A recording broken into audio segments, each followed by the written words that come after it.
You ready? Okay. Hi everyone. Welcome to Adventures with Raven and Rowley. I'm Raven and this is Rowley. We are slowly converting a cargo trailer into a tiny home.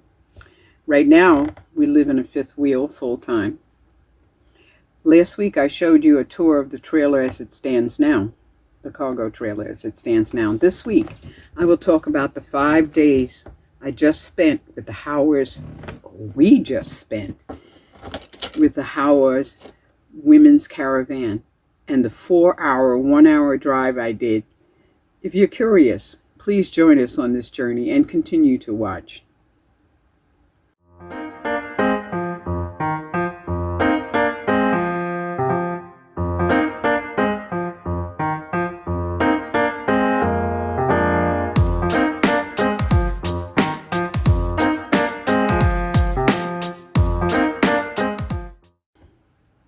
I forgot to take pictures when I hooked up the trailer. I was scared to death of hooking up that trailer. I don't know why, but I was. I still haven't done it by myself yet. But anyway, a neighbor guided me in hooking it up.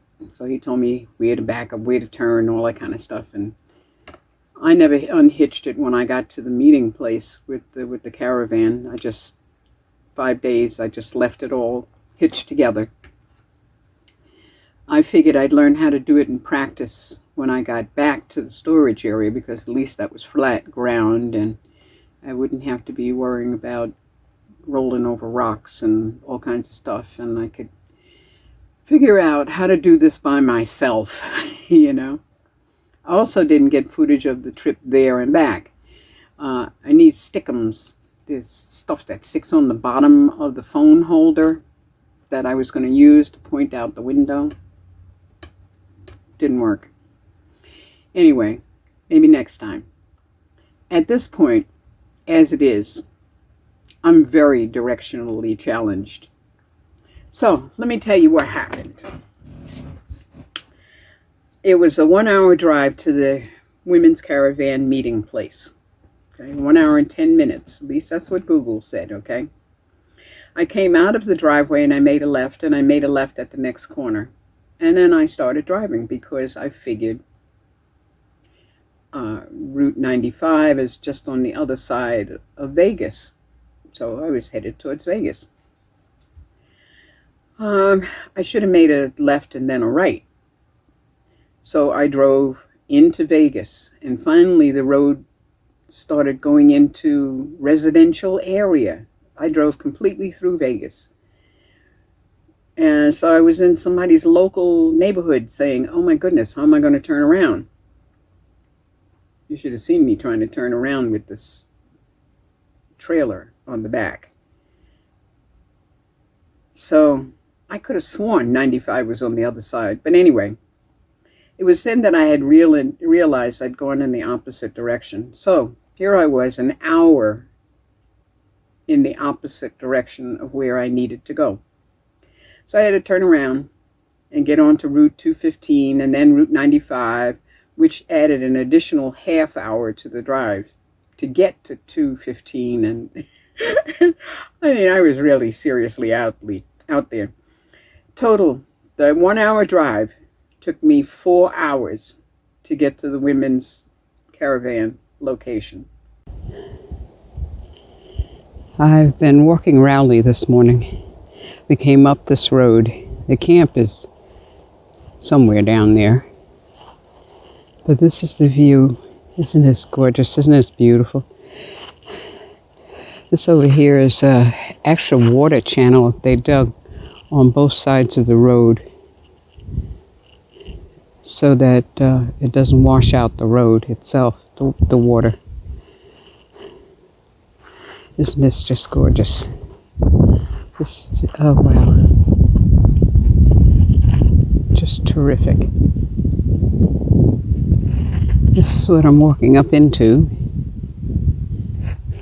I don't know what's up there. Got another, I don't know, quarter mile or so to go before I turn around and back to the start. I think the camp is center, right behind that bush, that telephone pole.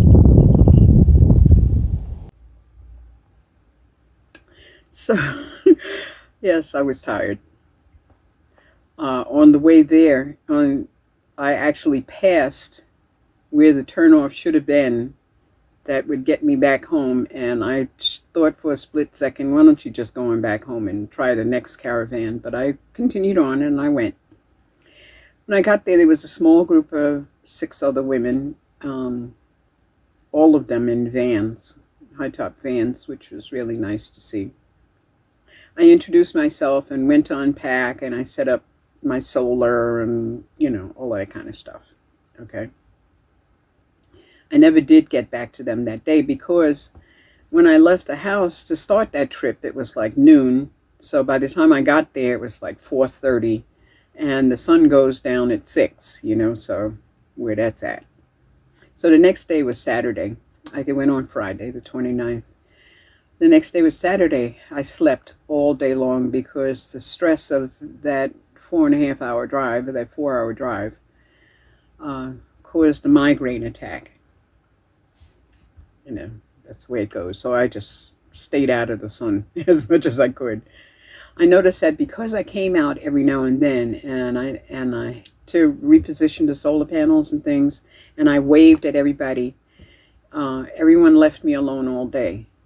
You know, I think they were just worried about, oh, maybe they weren't, but I felt that they were worried about the fact that I didn't come out and socialize, but that I was willing to say, hey, I'm here, you know, that kind of thing. I feel that if I didn't come out every now and then, they would have come over to see if I was okay. So it was very pleasant not to be bothered, actually. Although I don't know if that's really the word for it. I mean, not to be. I was okay. They left me alone. They knew I was okay. You know, that kind of a thing. And I felt safe. I felt really, really safe. So Sunday was wonderful. I got up early, you know, and I went out to walk Rowley. And there were burros in the camp, in the middle of the camp.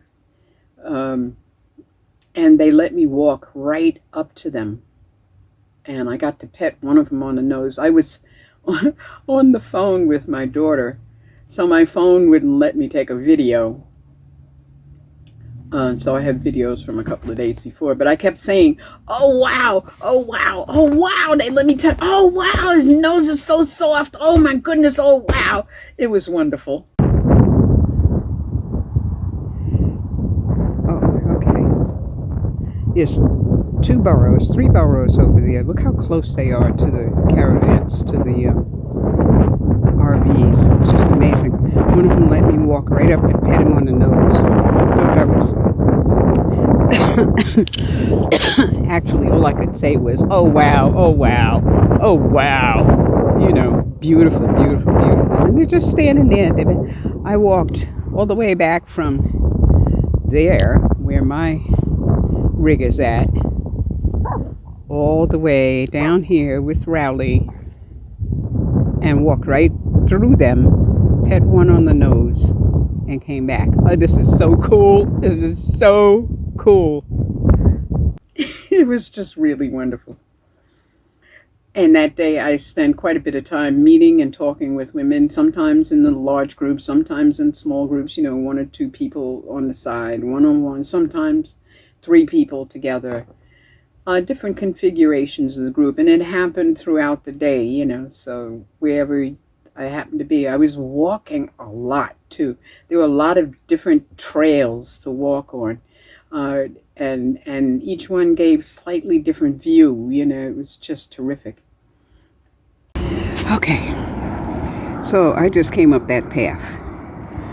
That was a trip. It is a lot steeper than it really looks. Well, maybe it isn't. I don't know, but it was steep. Anyway, so I came up, and that's the road going back to camp. Actually, that's the camp over here. And this is the road going to the main highway, 95. Where that blue sign is, this Route 95. It's, I don't know, maybe 1,000 feet. Anyway, this is the lake. It's hard for me to walk and talk at the same time. Walk and take pictures at the same time.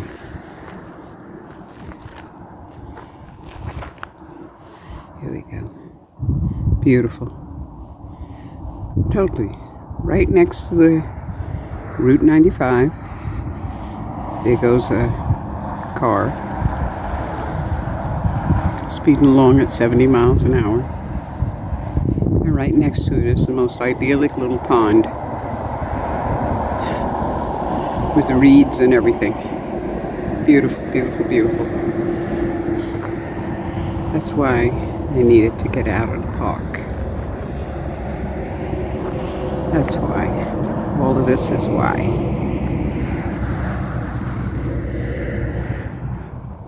I don't know what that is. It's ugly as sin, but... and it's full of sand.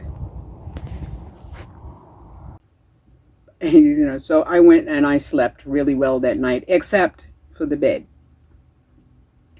And the bed was too narrow, and Rowley was trying to sleep across my feet, and the bed started sagging in the middle. It was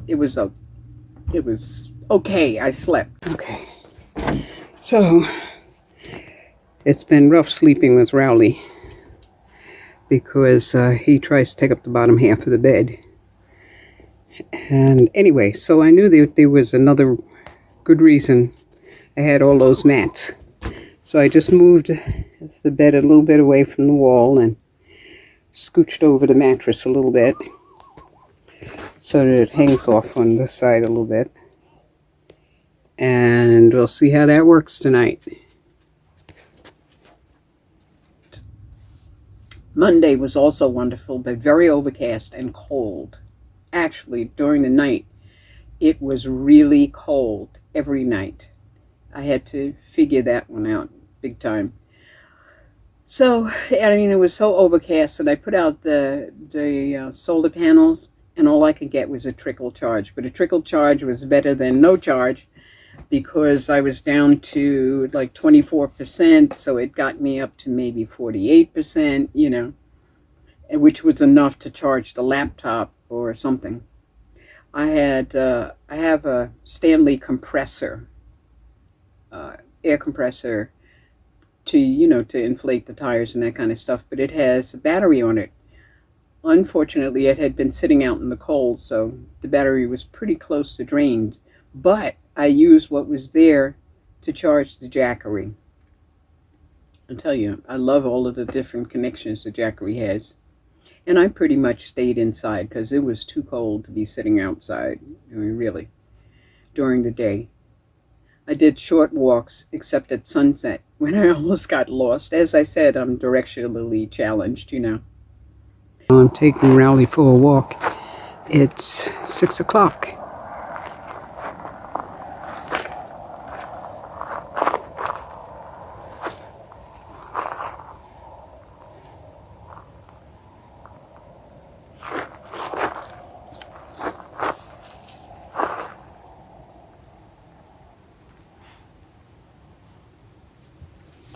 Fortunately, Rowley doesn't seem to be directionally challenged, and he went in the right direction for us to get back to camp.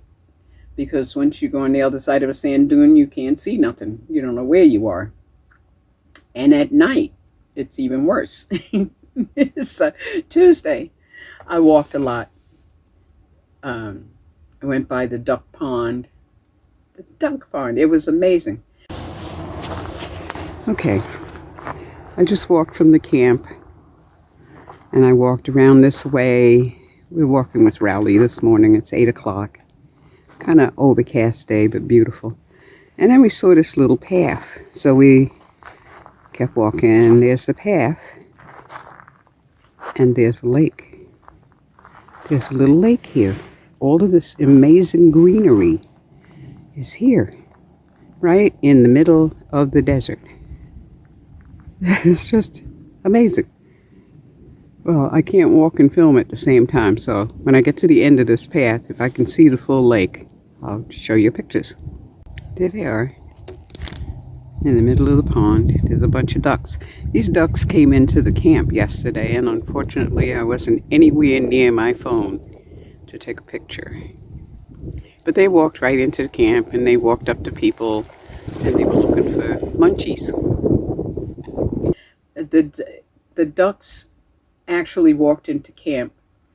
There was, when I first saw the ducks, I thought they were somebody's pet because they were walking behind some woman in the camp that was further down. And people at the women's caravan said, oh no, those are wild ducks. They come over here because people feed them, you know. So I took a walk to go see the duck pond. I did a lot of walking. It was really good. Wednesday morning I returned home. I left at 8 o'clock in the morning. And I didn't get lost. I wasn't directionally challenged getting home. When I got here, though, it was kind of anticlimactic. The best part of coming back home was the fact that my bed was comfortable. Took a nap. That was that. Can I tell you? Rowley at the women's caravan was a sweetheart all week long. He was just wonderful. He protected the area around, you know, he'd bark if people came too close, but as soon as I said it was okay, he would come back and he'd sit next to me, and I'd tell him he was such a good boy. And I mean, it was just terrific. His tail was just like doing, you know, going crazy. I mean, wagging his butt. He was so happy. And he would go out and meet with other dogs, and he would sniff the hands of other women. He never sniffs anybody's hand, you know. He was just totally socializing, having a great time. Okay, this is our last morning here. It's about 7 o'clock. We're outside of Beatty, Nevada. And this is the walk Rowley and I are taking, or took. The camp is way down there to the left. We see that little white spot. Actually, I think that little white, no, it's not my rig. It's just absolutely beautiful here. Sometimes you feel like there's nobody here.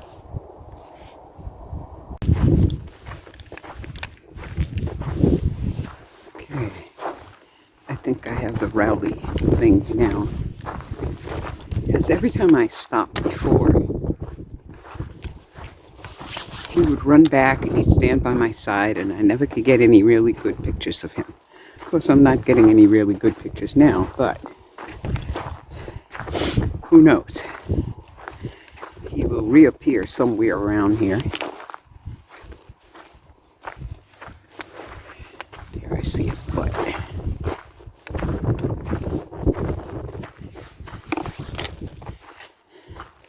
I'm sorry, I'm walking while holding this phone.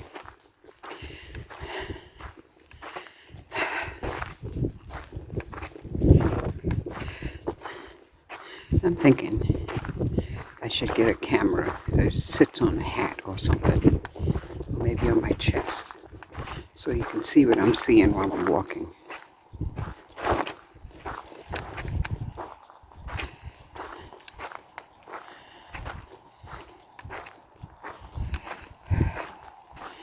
He looks happy. He is so happy here. I think I've seen more tail wagging here with these women and these other dogs than I have in a long time. Yeah, that's my boy. Look at him go. Look at him run. Looks so good running. Doesn't get to do that very much. He's been running and playing and socializing and having a good time and actually taking treats out of people's hands. Amazing. Since he's not really food motivated.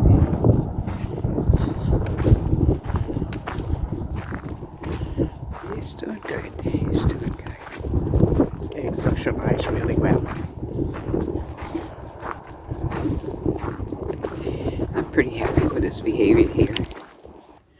When we returned home, he reverted his beautiful, wonderful face behavior into a ferocious beast and barked and lunges at everything and everyone. He doesn't listen to me call when I say come, like he did at the caravan. I would say come. He'd come running over, tail wagging, you know, happy as hell. I wish I knew what the difference was with him in these two places. I feel that he's a good dog, and I love him, and I love having him in my life. I think maybe it was just that he was outside and he was free. He didn't have to stay on a leash, you know? So thanks for watching and subscribing, and thanks for your support. If you feel like you'd like to help us get on the road and stay on the road, see the links below. Please participate. Please share my video and subscribe to Adventures with Raven and Rowley. Also, booping the like button and ringing the notification bell would be good. See you next Friday at 5 p.m. Take care of you and yours, and blessed be.